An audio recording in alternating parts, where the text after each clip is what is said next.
देखिए, निश्चित तौर पर क्योंकि ऐसा देखा गया है कि जब भी बीजेपी को बड़ी जीत मिली है, प्रधानमंत्री मोदी खुद उस जश्न में शामिल होने बीजेपी के मुख्यालय आते हैं। और आज शाम को भी अगर बीजेपी को बड़ी जीत बंगाल में मिलती है, असम में मिलती है, तो निश्चित तौर पर प्रधानमंत्री नरेंद्र मोदी खुद बीजेपी मुख्यालय आज देर शाम तक पहुंचेंगे और उसके बाद देर रात तक यहाँ पर जश्न मनाया जाएगा। और सबसे महत्वपूर्ण होगा प्रधानमंत्री का भाषण कि वो इन चुनाव के नतीजों को कैसे देखते हैं। बिल्कुल और आपने सही बात बोली है, ये किस तरह से बीजेपी की राजनीति की दिशा और दशा को तय करेगी। ये आपने बिल्कुल सही बात बोली, इसीलिए मैंने शाम के जश्न का जिक्र किया, क्योंकि ये बहुत बड़ी जीत है बीजेपी के लिए अगर ये नतीजे ही में तब्दील हो रहे हैं। मैं बार बार इसलिए कहती हूँ क्योंकि जब तक थोड़ी देर हम इंतजार करके इस खबर को ब्रेक करें, क्योंकि बंगाल में 172 सीटों पर बीजेपी आगे है, 2 सीटों पर कांग्रेस, 112 पर टीएमसी। और अगर यही नतीजे हैं तो बीजेपी की सरकार पश्चिम बंगाल में बन रही है, बीजेपी का सूर्योदय पश्चिम बंगाल में हो गया है, जिसका सीधा मतलब यह है कि बहुत बड़ा जश्न बीजेपी मनाएगी। और बड़ी खबर तमिलनाडु से भी है, तमिलनाडु के रुझानों में टीवीके का शतक हो गया है, 101। सबसे ज्यादा जो चौंका रहा है, दक्षिण भारत चौंका रहा है, तमिलनाडु। टीवीके का जहां नाम नहीं था, सिर्फ एक एग्जिट पोल में नाम आने के बाद लोग टीवीके की बात कर रहे थे कि इतना बड़ा फैक्टर हो जाएगा, वो टीवीके 101 पर आगे चल रही है। एक्टर विजय की पार्टी 101 पर आगे, एआईएडीएमके। मैं तो कहूंगा वहां का एग्जिट पोल बिल्कुल उल्टा है कि डीएमके जो ज्यादातर एग्जिट पोल बहुमत दिखा रहे थे वो तीसरे नंबर पर है, एआईएडीएमके सेकंड नंबर पर 74 के साथ, और टीवीके 101 पर है। रामास्वामी जी, आपके लिए भी क्या ये चौंकाने वाला है या आपने एक्सपेक्ट किया था?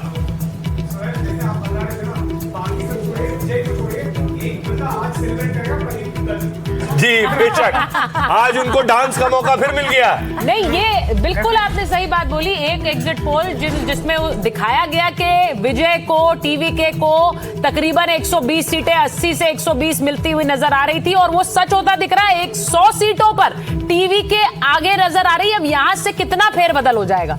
अगर फेरबदल होता भी है, सबसे बड़ी पार्टी बनकर उभर रही है टीवीके। ये तमिलनाडु की राजनीति का सबसे बड़ा उलटफेर है, जहां पर हमेशा से रामास्वामी जी 2 पार्टियों का वर्चस्व रहा है। सही इसमें से एक चीज दिख रहा है, सबसे इलेक्शन में इंपॉर्टेंट चीज है पब्लिक का रेपुटेशन, पब्लिक का इच्छा। सो पब्लिक उनका रिजल्ट क्या है वो उन्होंने दिखा दिया है। और आज जो मास लीडर है या करिश्मा है, वो he was able to bring those voters to the polling booth. उसका फर्क आज और वो असर यहाँ पे पड़ा है, इसीलिए विजय जीत रहा है। विजय का कैंडिडेट्स का नाम तक लोग नहीं जानते हैं, बट आज भी विजय का पार्टी में। एक बात बताइए, जयललिता के बाद बहुत से एक्टर्स ऐसे हैं जिन्होंने तमिलनाडु की राजनीति में आने की तो कोशिश की, लेकिन वो सफलता नहीं मिली। ये सफलता तीन चीजें। एक बार शुभेंदु अधिकारी कुछ कह रहे हैं। আমি অনেকটাই পেছাবো, তারপরে মেকআপ করবো। আমি যখন 70 নম্বর ওয়ার্ডে ঢুকবো তখন ছক্কা মারতে শুরু করবো।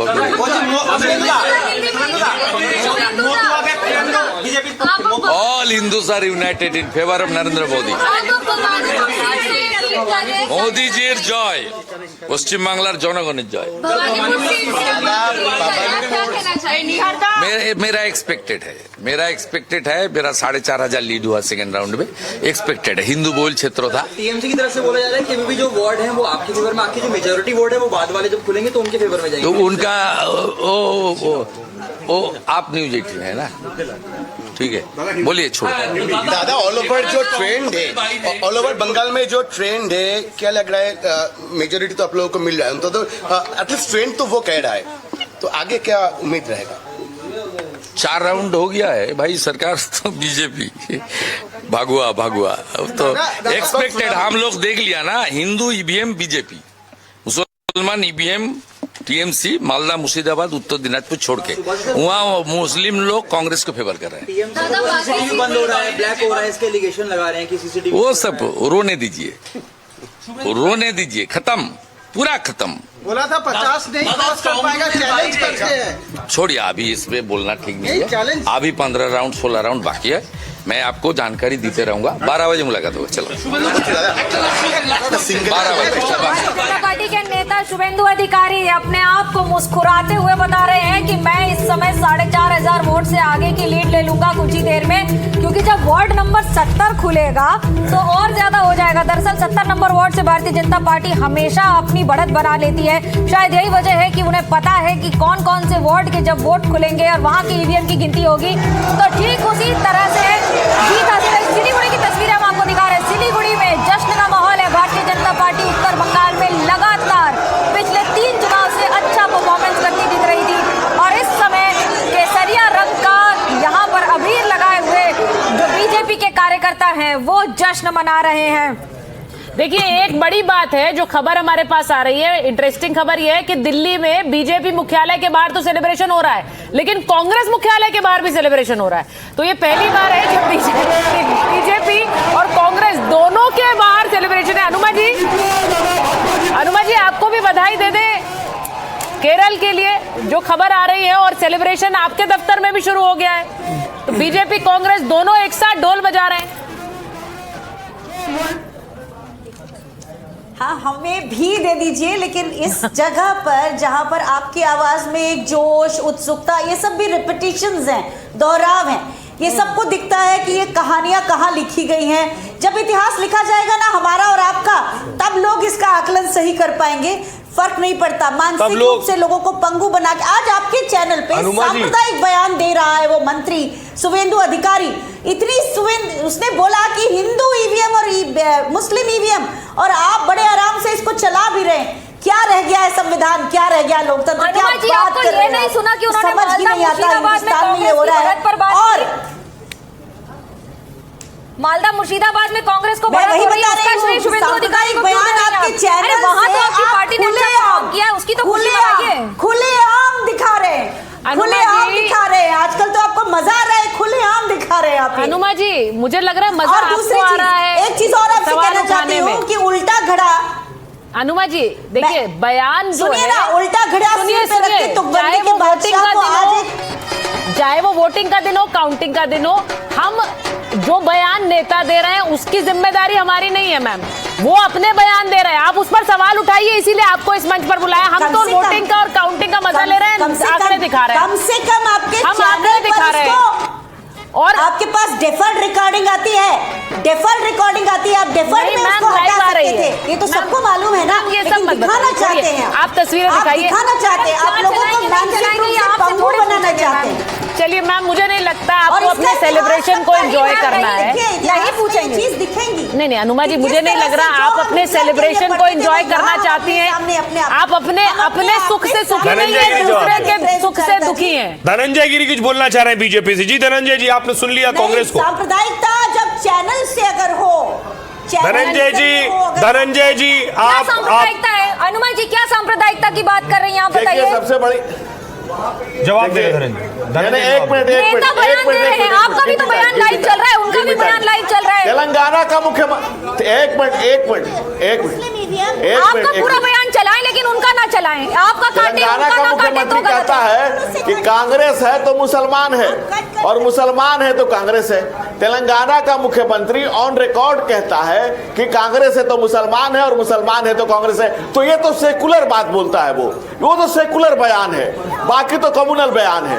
जब कांग्रेस का राष्ट्रीय अध्यक्ष मल्लिकार्जुन खड़गे कहते हैं कि नमाज छोड़ करके सांप को मारने दौड़ जाओ, बीजेपी आरएसएस सांप ही है, तो वो तो सेकुलर बयान है। कांग्रेस को कुछ तो शर्म करिए। कांग्रेस पार्टी के नेताओं को थोड़ी सी शर्म, थोड़ी सी लज्जा, थोड़ी सी हया होती तो ये बेहयाई वाले बयान देने वाले उस तेलंगाना के मुख्यमंत्री से कहते कि कांग्रेस है तो मुसलमान है, मुसलमान है तो कांग्रेस माने मुसलमान और मुसलमान माने कांग्रेस। ये तेलंगाना के मुख्यमंत्री से, ये तेलंगाना के अपने मुख्यमंत्री से बहन पूछ के आ जाती कि ये कैसा सेकुलर बयान दे रहे हो भाई। अनुमा जी सुनिए भी तो। मुझे तो, मैं सिर्फ ये कहना चाह रही हूँ, आप लोगों ने इलेक्शन, अरे भाई सुनिए अनुमा जी, देखिए अपनी जीत का जश्न मनाइए। केरलम में आपको जीत मिली है, उस पर आपका जरा भी फोकस नहीं है। आपका फोकस दूसरों की जीत पर है, अपनी जीत पर फोकस करिए। मैम बधाई लेनी है, बधाई ले लीजिए। अगर उन्हीं को बधाई देनी है तो उन्हें बधाई दे दीजिए। मेरा सिस्टम पर है, सिस्टम आपने ऐसा बनाया है कि हर चुनावी सीजन में एक राज्य हम जीतेंगे। केरल में आपका परफॉर्मेंस अच्छा उसी सिस्टम से तो आ रहा है। नया क्या है, आपकी आवाज में जोश हुआ करे। अरे वही बता रही हूँ कि इसी को कहने के लिए ये आप कह सकें, सबसे देखिए, इसीलिए है ये भी, तो इसलिए हमारी हमारी जीत तो होनी ही थी और सुनिश्चित थी, उसमें कुछ नया नहीं। बीजेपी लेकिन बाकी जगहों पर जहां आपने गड़बड़ की है या आपने का अर्थ है बीजेपी, धनंजय गिरी जी चाहे कांग्रेस आपका की नेता ऑफिस बोल कह लें, रही हैं, बीजेपी कह लें, एक ही बात है। धनंजय गिरी नाश्ता तो आपको खाना ही है, आप नाश्ते में इंटरेस्टेड है, पूरी में क्या बन रहा है, वहाँ पे क्या बन रहा है, ठीक है, हो उस सब की गया। तो बात कर ही रहे कांग्रेस हैं। दफ्तर में भी पूछा था मैडम क्या बन रहा है, बता दीजिए। धनंजय गिरी हम पर जी गुस्सा करके क्या होगा भाई बताइए। आपने तो वही का पूछा था, आप इतना गुस्सा कर रही हैं, मुझे ये बताइए ना, तो आप केरल में इतना अच्छा परफॉर्मेंस है, आप उसकी बात नहीं कर रही। कांग्रेस का खाता खुला पश्चिम बंगाल में, हम पूछ रहे हैं इतना अच्छा परफॉर्मेंस हुआ, आप नहीं बात कर रही। सब चीज में ऐसे थोड़ी होगा ना, बताइए। आपको लाइव चलाएं तो ठीक है, किसी और को लाइव चलाएं तो गलत है, आप ही बोल लीजिए फिर। अच्छा आप देखिए जरा चैनल पे देखिए, मेरा और आपका चेहरा देखिए, मैं बिल्कुल नाराज नहीं हूँ, मैं तो खुश हूँ, पर मैं ये समझ चुकी हूँ, खेल समझने के बाद इंसान खुश हो जाता है। आज तो खुश वो हो बिल्कुल लीजिए ना, स्थिर खेल की हो बात जाता कल है। कर लेंगे। दिमाग में प्राप्त हो गई हूँ मैं चलिए बहुत बढ़िया बात है, बहुत अच्छी बात है। धनंजय गिरी जी, आप तो आगे बढ़ते हैं। कांग्रेस की जो प्रवक्ता है वो ये कह रही है जो है वही लग रहा है जहां उसे लगना है। कांग्रेस की प्रवक्ता ये कह रही है धनंजय जी कि हमें जो एक एक सीट आप जितवा देते हैं हर 5-6 राज्यों के चुनाव में, वो इसलिए जितवाते हैं कि हम खुश रहे, आप 4 जीत लें हमें 1 दे दें। उनका ये काउंटर। मैं ड्यू रिगार्ड कहता हूं कि थोड़ी देर चुप रह जाएं और जवाब भी सुनने के मादा रखें। कांग्रेस अगर अपने कान को खुला रखती तो इस कलुषित तक नहीं पहुंचती, इस हाल तक नहीं पहुंचती। कांग्रेस अभी और कराहेगी, लेकिन जनता सराहेगी। जनता का दिया हुआ मैंडेट नरेंद्र मोदी के नेतृत्व में अमित शाह के अथक प्रयास को जनता का आशीर्वाद है और जनता हमें भर भर के वोट दे रही है। भारतीय जनता पार्टी और भारत की जनता का चीनी पानी जैसा समन्वय हो गया। और जो बहन कह रही थी, कुछ कम्युनल बात कर रही थी कि कम्युनल स्टेटमेंट, तो क्या तेलंगाना का मुख्यमंत्री रेवंत रेड्डी कहता है कि कांग्रेस है तो मुसलमान है, मुसलमान है तो कांग्रेस है? तो ये सेकुलर बयान देता है आपका मुख्यमंत्री। आपका राष्ट्रीय अध्यक्ष कहता है तो आसाम में जाकर के कि नमाज छोड़ के पहले बीजेपी आरएसएस के सांप को मारो, तो ये सेकुलर बयान देता है। कांग्रेस माने मुसलमान, मुसलमान माने कांग्रेस। देश के संसाधनों पर पहला हक मुसलमान का आपका उस समय का प्रधानमंत्री बयान देता है। तो ये सब सेकुलर बयान देते हैं। आपने क्या समझ लिया? टेकन फॉर गारंटेड ले रखा है। आपने जो दुर्दशा आपने कर रखी है मुल्क की, जो दुर्दशा कर रखी है देश की। पर धनंजय जी, मुख्यमंत्री हेमंत बिस्वा शर्मा भी तो असम में बयान देते हैं कि मियां मुसलमान का वोट नहीं चाहिए, ये नहीं चाहिए, उस पर भी थोड़ा बोल दीजिए। देखिए, उन जिस बात को कह रही थी मैंने उसका जवाब दिया। हेमंत बिस्वा शर्मा को जनता ने भर भर का आशीर्वाद दिया है और जहां के लोकल इश्यूज को एड्रेस करते हैं, लोकल लोगों को समझते हैं। हेमंत बिस्वा शर्मा के पास पूरी समझ है। तीसरी बार हम सरकार में आ रहे हैं हेमंत बिस्वा शर्मा के नेतृत्व में, और एक का ख्याल रखते हैं। हमारे प्रधानमंत्री नरेंद्र मोदी ने जो नारा दिया है उसी को लेकर के भारतीय जनता पार्टी का हर एक कार्यकर्ता काम करता है कि सबका साथ, सबका विकास, सबका विश्वास और सबका प्रयास दुनिया के सारे विचारकों का सार तत्व है। सर्वे भवन्तु सुखिनः सन्तु निरामयः सर्वे भद्राणि पश्यन्तु मा कश्चित् दुर्भाग भवेत्। इसी का कारण है कि भारत के हर कोने कोने से देश का आम जनमानस हमसे जुड़ता है और सबके आशीर्वाद को लेकर के हम चलते हैं। मैं एक बड़ी खबर बता दूं आपको धनंजय जी, बड़ी खबर पश्चिम बंगाल से ये आ रही है कि भवानीपुर में फिर से शुभेंदु अधिकारी आगे चल रहे हैं। यानी अपनी दोनों सीटों पर, नंदीग्राम और भवानीपुर, दोनों पर शुभेंदु अधिकारी आगे चल रहे हैं। भवानीपुर में 1500 वोटों से आगे हैं शुभेंदु अधिकारी और नंदीग्राम में भी वो आगे चल रहे हैं। ये दोनों सीटें, अब देखिए बहुत बड़ी बात है, अगर दोनों सीटें जीत जाते हैं शुभेंदु, नंदीग्राम छोड़ दीजिए, सबसे बड़ी जीत तो भवानीपुर होगी। अगर वो जीत जाते हैं तो क्या सबसे आगे नाम उन्हीं का होगा मुख्यमंत्री की रेस के लिए? कौन कौन से नाम है? अब देखिए मनोज, आप बता सकती हैं, आपने तो वहां इतने दिन कवर की है चुनाव।